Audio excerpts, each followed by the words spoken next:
Assalamualaikum warahmatullahi wabarakatuh. Kami dari kelompok 3 mata kuliah e-commerce akan menjelaskan tentang perkembangan internet untuk bisnis. Yang pertama yaitu saya sendiri, Isabella Fitria Rahmadita dengan NIM 200301004. Yang kedua, saya Novia Rahmawati dengan NIM 200301013. Yang ketiga adalah saya, Jian Lagi dengan NIM 20030101024. Yang keempat adalah saya, Aisyah Diva Cahaya Permata dengan NIM 20030101043. Yang kelima saya, Tiarik Maliagnis dengan NIM 200301059.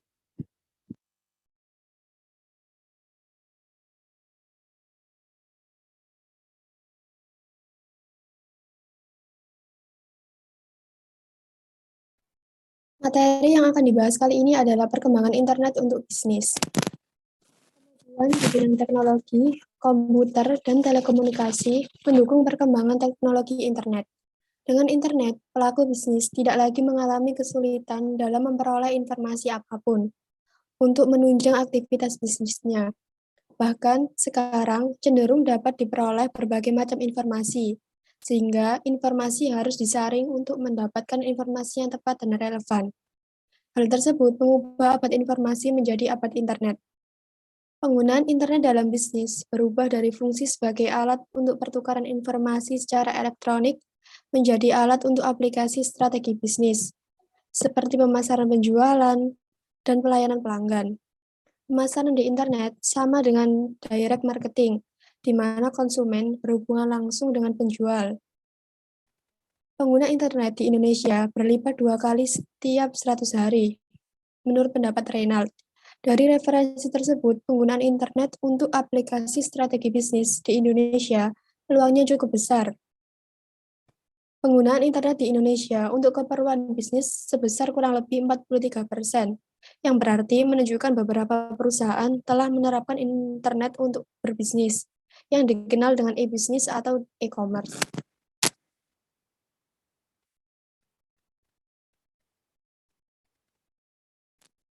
Seperti yang sudah saya jelaskan tadi, penggunaan internet dalam bisnis berubah dari fungsi sebagai alat untuk pertukaran informasi secara elektronik menjadi alat untuk aplikasi strategi bisnis, seperti pemasaran, penjualan, dan pelayanan pelanggan. Internet mendukung komunikasi dan kerjasama global antara pegawai, konsumen, penjual, dan rekan bisnis yang lain. Internet memungkinkan orang dari organisasi atau lokasi yang berbeda bekerja sama dengan satu tim virtual untuk mengembangkan, memproduksi, memasarkan, dan memelihara produk atau pelayanan. Dengan internet, memungkinkan aplikasi elektronik commerce atau EC dapat digunakan pada jaringan global. Akibat internet, pemasaran terhadap perusahaan, produk, dan pelayanan menjadi proses yang interaktif saat ini. Situs web perusahaan bukan hanya sekedar menyajikan katalog, produk, dan media promosi, melainkan digunakan untuk berdialog, berdiskusi, dan berkonsultasi dengan konsumen secara online, bulletin board, kuesioner elektronik, mailing list, dan pengiriman surat elektronik, sehingga konsumen dapat dilibatkan secara langsung dalam perancangan, pengembangan, pemasaran, dan juga penjualan produk.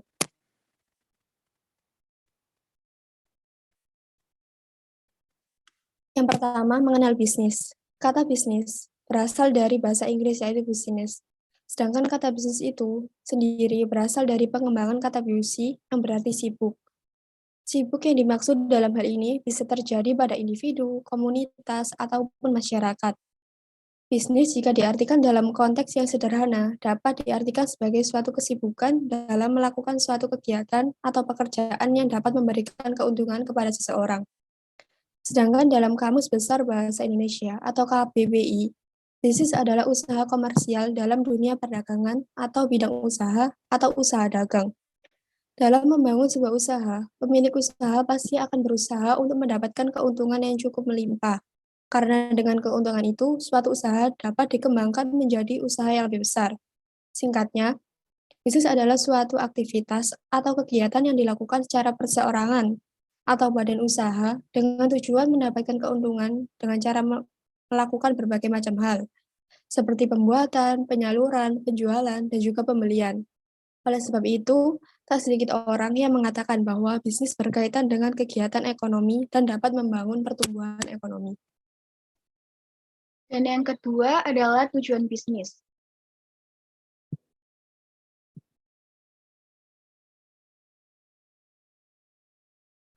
Tujuan utama dalam menjalankan bisnis adalah menghasilkan keuntungan bagi yang menjalankan bisnis sesuai dengan prinsip ekonomi jual beli. Ada barang atau jasa yang ditawarkan. Ada keuntungan yang didapatkan dari menjual barang atau jasa tersebut. Hei Diva, slide kelebihan. Nggak dipotong ayo. Ulang ya. Isok kan kok dipotong. Oke. Dan yang kedua adalah tujuan bisnis. Tujuan utama dalam menjalankan bisnis adalah menghasilkan keuntungan bagi yang menjalankan bisnis sesuai dengan prinsip ekonomi jual beli. Ada barang atau jasa yang ditawarkan. Ada keuntungan yang didapatkan dari menjual barang atau jasa tersebut.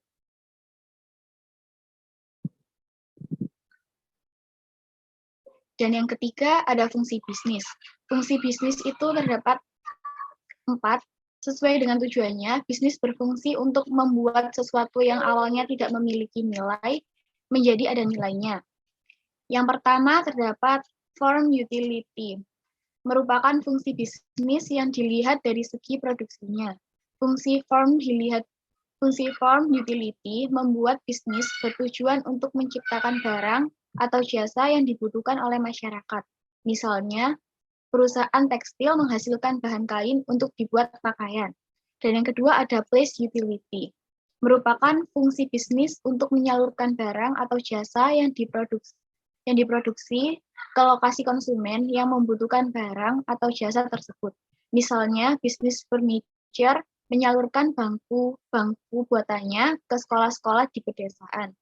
Dan yang ketiga ada time utility, merupakan usaha dalam bisnis bisnis yang tidak langsung dipasarkan. Ada pertimbangan terlebih dahulu dari segi waktu. Misalnya, kapan barang atau jasa ini dapat lebih bermanfaat dan menguntungkan. Kalau misalnya waktu pemasaran dirasa kurang tepat, lebih baik barang tersebut disimpan lebih dahulu. Misalnya penjualan jas hujan akan lebih menguntungkan di musim hujan. Dan yang keempat ada possessive utility, merupakan fungsi penjualan dalam bisnis di mana sebuah perusahaan menjual suatu produk ke konsumen yang membutuhkan, baik itu barang maupun jasa.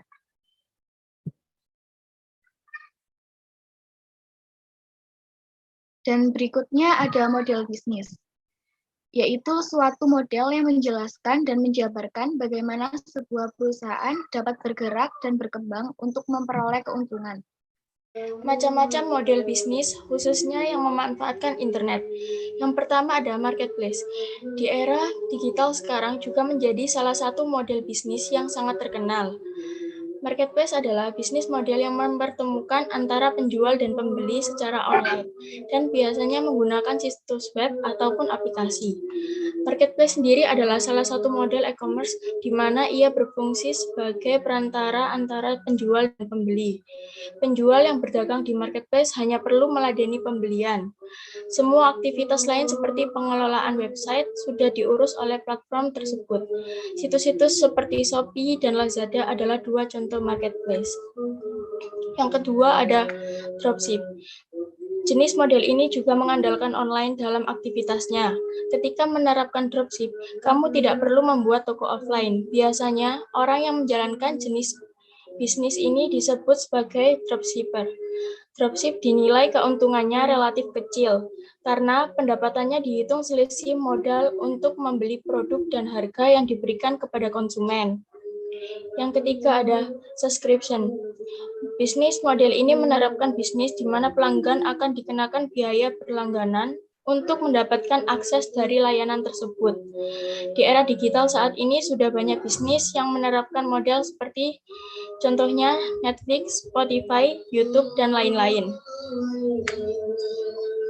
2. Perencanaan bisnis. Perencanaan bisnis atau bisnis plan merupakan pedoman untuk mempertajam rencana-rencana yang diharapkan. Perencanaan bisnis atau bisnis plan merupakan penelitian mengenai kegiatan organisasi sekarang dan yang akan datang, dan menyusun kegiatan untuk mendapatkan hasil yang diinginkan yang dituangkan dalam suatu dokumen perencanaan.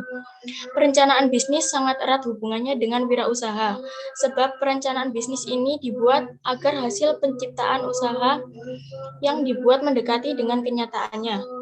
Agar perusahaan dapat berjalan dengan benar dan sesuai dengan harapan, maka seorang wirausaha harus menyusun perencanaan bisnis dengan baik.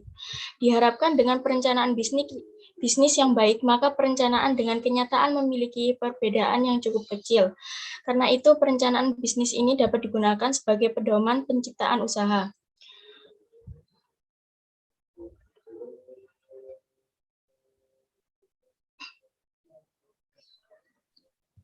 Alasan pentingnya penyusunan perencanaan bisnis atau bisnis plan. Bisnis plan sangat bermanfaat untuk mengarahkan bisnis kita dan memiliki beberapa fungsi yang akan membantu kita dalam menjalankan usaha. Di antara fungsinya adalah, yang pertama A, sebagai rencana aksi atau action plan. Ketika akan memulai sebuah usaha, diperlukan adanya rencana atau aksi. Tanpa adanya rencana tindakan, kita bingung apa yang harus dilakukan terlebih dahulu. Terkadang karena kebanyakan teori akan membuat kita bingung dari mana harus memulai. Hal inilah yang sering dialami terutama oleh orang yang berpendidikan dan bergelar. Dia sering lambat dalam mengambil keputusan karena banyak pertimbangan dan terlalu berhati-hati, sehingga dia tidak segera mulai. Berbeda dengan orang yang tidak terlalu banyak dicekoki oleh teori-teori yang muluk-muluk. Biasanya dia lebih banyak bertindak dan mencoba. Yang kedua adalah sebagai peta jalan atau roadmap. Bisnis plan juga berfungsi sebagai peta jalan kita. Dengan adanya peta, kita akan tahu kemana arah yang akan dituju dan jalan mana yang terbaik yang harus ditempuh. Dengan adanya peta, kita akan mendapatkan gambaran yang menyeluruh dari perjalanan kita. Peta jalan akan membuat kita bisa memperkirakan dan memprediksi berapa lama kita akan sampai di tujuan dan rintangan apa saja yang menghadang di depan kita. Orang yang punya peta akan lebih mantap dalam melangkah dan akan lebih cepat sampai di tujuan. Yang selanjutnya adalah sebagai alat penjualan atau sales tool. Rencana bisnis juga berfungsi sebagai alat penjualan kita, terutama kepada investor. Dengan adanya bisnis plan, maka investor akan bisa memprediksi bisnis apakah akan menguntungkan atau merugikan. Sehingga bisnis plan akan mempermudah investor dalam mengambil keputusan apakah dia akan berinvestasi atau tidak. Selanjutnya adalah pertimbangan dalam pembuatan perencanaan bisnis. Adapun pertimbangan-pertimbangan yang menyertai pembuatan perencanaan bisnis sebagai berikut. Yang pertama adalah identifikasi dan analisis kesempatan dan peluang bisnis yang terbuka. Yang B, identifikasi potensi-potensi yang tersimpan dalam peluang dan analisis seberapa layak peluang itu dapat dimanfaatkan. Yang C, dengan gambaran tentang kesempatan dan peluang yang terbuka tersebut menghasilkan interpretasi yang berbeda di antara akan menghasilkan ide-ide bisnis yang beragam.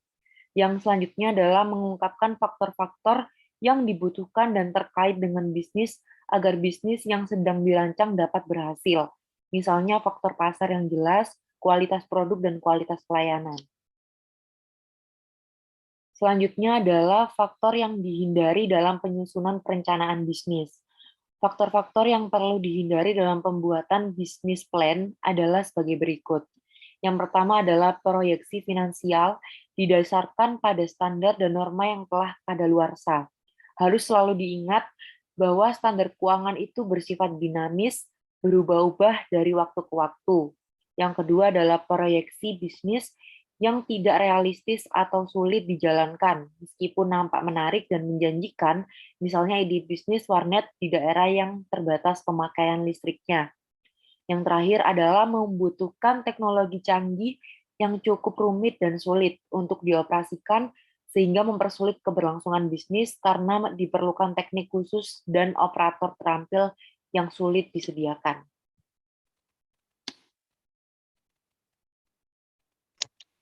Langkah-langkah dalam penyusunan perencanaan bisnis atau bisnis plan sebelum memulai bisnis usaha di bidang yang diinginkan.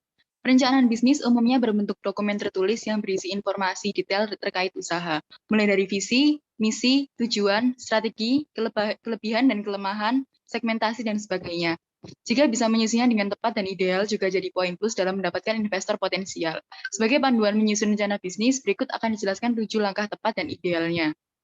Yang pertama, deskripsikan bisnis secara singkat, detail, dan jelas. Langkah pertama menyusun perencanaan bisnis ialah menggambarkan bidang usaha yang akan dijalankan, membuat daftar yang singkat, detail, dan jelas tentang produk atau jasa yang akan dilakukan, termasuk potensi usaha tersebut saat ini dan di masa mendatang. Sertakan juga peluang pasar, manfaat untuk konsumen, tempat produksi, dan memasarkan kendala serta tantangan. Lakukan analisa pasar. Buatlah analisa pasar yang berisi informasi detail tentang kebutuhan konsumen, cara bisnis bertemu pasar, mengiklankan, penyaluran bisnis ke konsumen hingga besaran dana yang akan dikeluarkan. Yang ketiga, analisa pesaing. Lakukan analisa dan ketahui apa kekuatan serta kelemahan dari produk atau jasa yang dimiliki pesaing. Dari kekuatan pesaing bisa dengan membuat strategi pemasaran yang unik dan berbeda. Gunakanlah strategi yang tidak mudah ditiru. Sementara dari kelemahan bisa jadi tolak ukur untuk membuat produk atau jasa yang lebih baik dari pesaing. Selanjutnya, gambarkan desain dan pengembangan. Menyusun perencanaan bisnis juga perlu membuat gambaran desain dan pengembangan. Hal ini bisa menunjukkan tahap perencanaan dan grafik pengembangan dalam konteks penjualan dan produksi. Selanjutnya, gambarkan operasional dan manajemen. Untuk langkah yang ini, fungsinya adalah untuk keberlanjutan bisnis. Gambaran rencana operasional dan manajemen berfokus pada logistik, seperti pembagian tugas dan tanggung jawab tim manajemen, prosedur penguasaan, pengeluaran operasional, dan anggaran yang dibutuhkan. Pebisnis juga perlu menonjolkan pengalaman tim manajemen untuk membangun hubungan dengan investor.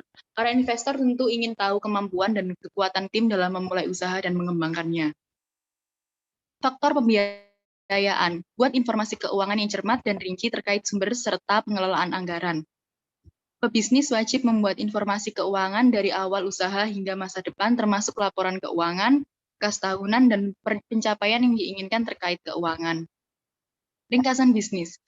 Agar berjalan dengan lancar, pebisnis juga mencantumkan jadwal waktu pada tiap langkah di atas, membuat perkiraan waktu sangat efektif mendukung hal penting dalam aktivitas memulai usaha.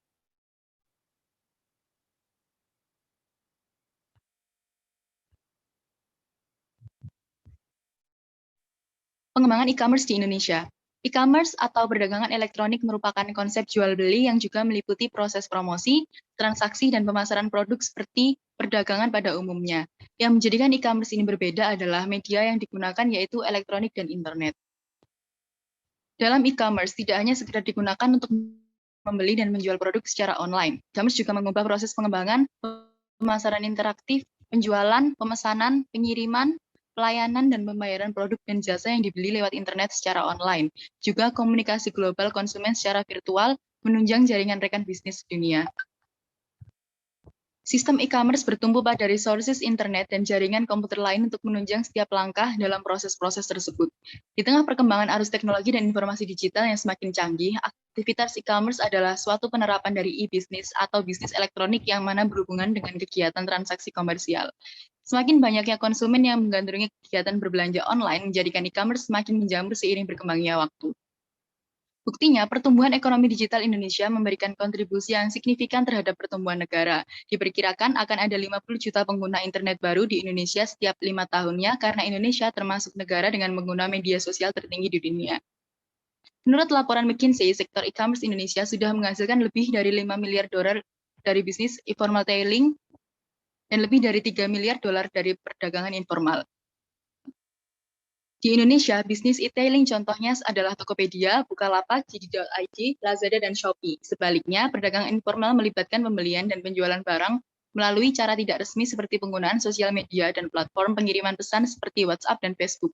Hal seperti ini di Indonesia bisa disebut sebagai online shop. Di antara alasan e-commerce mengalami peningkatan yang begitu cepat di Indonesia adalah salah satunya peningkatan yang cepat dari penggunaan smartphone. Smartphone jauh lebih terjangkau dibandingkan komputer dan laptop yang membuatnya mudah diakses oleh mayoritas orang Indonesia. Laporan McKinsey menyoroti bahwa hampir 75% pembeli online di Indonesia menggunakan smartphone.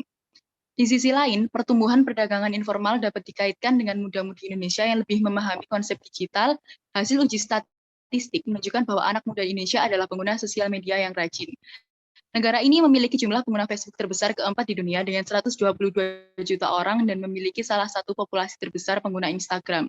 Indonesia juga merupakan negara terbesar kelima dalam hal pengguna Twitter. Dengan begitu banyak pengguna sosial media, tidak mengherankan terjadi perdagangan informal yang besar di negara ini. Pasar e-commerce di Indonesia diproyeksikan tumbuh 8 kali lipat dari 2017 hingga 2022 dengan total belanja elektronik retail yang meningkat dari 5 miliar dolar menjadi 425 miliar dolar. Pengeluaran sosial commerce diperkirakan akan tumbuh dari 3 miliar dolar menjadi 15 miliar hingga 25 miliar dolar. Seiring dengan semakin banyaknya digitalisasi yang diperkirakan akan terus terjadi, ekonomi digital dapat menjadi salah satu pilar utama perekonomian Indonesia di masa depan. Hal ini tentu dapat menjadi peluang yang baik bagi tiap marketer untuk memulai bisnisnya dengan e-commerce.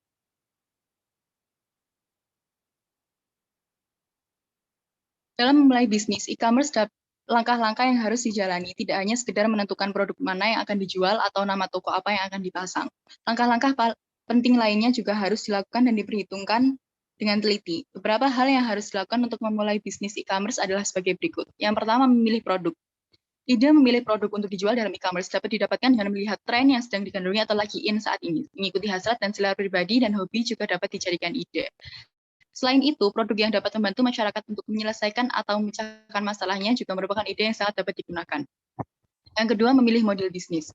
Beberapa model bisnis yang dapat dipilih antara lain dropshipping atau suatu metode di dalam perdagangan atau di dalam jual beli secara online yang mana pihak penjual tidak melakukan kegiatan stok barang maupun tidak juga ikut serta dalam proses pengiriman barang tersebut. Penjual hanya meneruskan pesanan dari pihak pembeli ke pihak supplier dan nantinya pihak supplier akan mengirim barang tersebut ke pihak pembeli atas nama penjual tadi. Grosir, model bisnis e-commerce ini memerlukan modal yang lebih besar di depan karena Anda harus memilih dan mengelola sendiri barang. Juga harus bertanggung jawab untuk menyimpan dan memilih barang.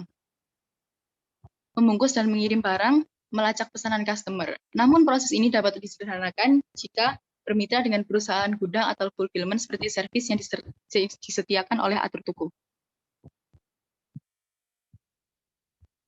Private labeling atau rujukan kepada suatu produk yang telah dimiliki sebuah perusahaan, tetapi bukan hasil dari buatannya sendiri. Produk tersebut didapatkan dari produsen lain yang sudah saling menyetujui dan di bawah tanda tangan kontrak sesuai hukum. White labeling atau pemberian merek dagang oleh sebuah perusahaan, tetapi proses produksinya dilakukan oleh perusahaan manufaktur. Ada juga yang menyebut jika perusahaan manufaktur hanya menjual barang jadi dan label atau merek dibuat sendiri oleh pembelinya. Yang kelima ada berlangganan. Beberapa perusahaan menggunakan model berlangganan per bulan di mana perusahaan mengirimi customer produk baru setiap bulannya. Menganalisis kompetisi. Pada tahap ini sangat penting melakukan riset dan analisa persaingan untuk menentukan bagaimana produk yang akan dipasarkan dapat menjadi berbeda dengan kompetitor. Kecilnya kompetisi atau daya saing memungkinkan tidak adanya pasar untuk ide bisnis yang telah dipilih. Tidak hanya itu, melakukan pendataan pada produsen-produsen dengan produk dan bisnis yang sama juga harus dilakukan. Menemukan vendor. Setelah langkah-langkah yang sebelumnya telah dilakukan, yang perlu dikerjakan selanjutnya adalah menemukan cara bagaimana produk tersebut akan dijual, mencari tahu apa yang akan dilakukan kompetitor, dan bagaimana mendapatkan produk yang akan dijual. Jika produk yang akan dijual adalah produksi sendiri, langkah ini akan menjadi lebih mudah daripada dropshipping. Memilih pasar. Ada banyak saluran penjualan di mana produk dapat ditempatkan dari toko yang di-host sendiri ke opsi seperti Lazada, Tokopedia, dan Shopee. Memilih nama bisnis. Nama adalah hal yang paling menonjol. Memilih nama yang unik dapat menjadikan produk sangat mudah untuk diingat. Tetapi domain yang cocok dan sesuai dengan produk harus dipertimbangkan juga. Menulis rencana bisnis. Menentukan strategi bisnis yang kuat, mengidentifikasi, meramalkan kendala bisnis, memprioritaskan keunggulan, dan menumbuhkan e-commerce yang sukses. Dengan istilah lain, menuliskan dan menggambarkan peta bisnis untuk menjalankannya dengan runtut dan struktur. Selanjutnya Anda mengerjakan dokumen. Untuk membuka toko online di Marketplace Indonesia, harus mengajukan permohonan izin untuk memilih surat izin usaha yang resmi. Yang perlu dilakukan adalah melakukan pendaftaran izin dan dokumentasi yang lain yang perlu dilakukan untuk bisnis baru. Membuat logo.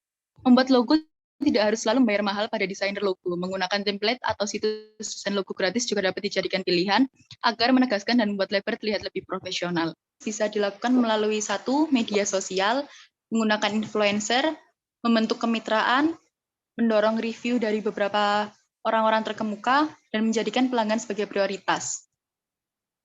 Berdasarkan uraian bab yang telah kami sampaikan sebelumnya, kami dapat menarik kesimpulan bahwa internet dalam bisnis dapat digunakan bukan hanya sekedar untuk pertukaran informasi, katalog produk, media promosi, dan surat elektronik saja, tapi juga bisa digunakan untuk berdialog, berdiskusi, dan konsultasi dengan konsumen secara online.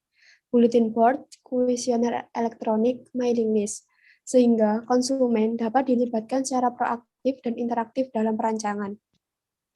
Keuntungan yang dapat diperoleh dari berbisnis lewat internet adalah penghematan biaya, peningkatan penghasilan, dan juga keefektifan pemasaran. Sedangkan keunggulan strategi bisnis dalam memenangkan kompetisi yang dapat diperoleh adalah komunikasi global dalam bisnis menjadi benar-benar hidup, lebih cepat, murah, dan mudah. Selain itu, dapat dijadikan sarana komunikasi interaktif untuk menunjukkan perhatian perusahaan kepada konsumennya, menyediakan informasi dan pelayanan sesuai dengan kebutuhan masing-masing konsumen, dan masih banyak lagi. Pada abad internet, e-commerce bukan hanya sekedar digunakan untuk membeli dan menjual produk secara online. Namun, e-commerce mengubah proses pengembangan, pemasaran interaktif, penjualan, pemesanan, pengiriman, pelayanan, dan bahkan pembayaran produk dan jasa yang dibeli lewat internet secara online. Juga komunikasi global konsumen secara virtual, menunjang jaringan rekan bisnis sedunia. Sistem e-commerce bertumbuh pada resource internet dan jaringan komputer lain untuk menunjang setiap langkah dalam prosesnya. Sekian presentasi dari kelompok kami. Terima kasih sudah menyimak. Apabila ada kesalahan, kami mohon maaf. Wassalamualaikum warahmatullahi wabarakatuh.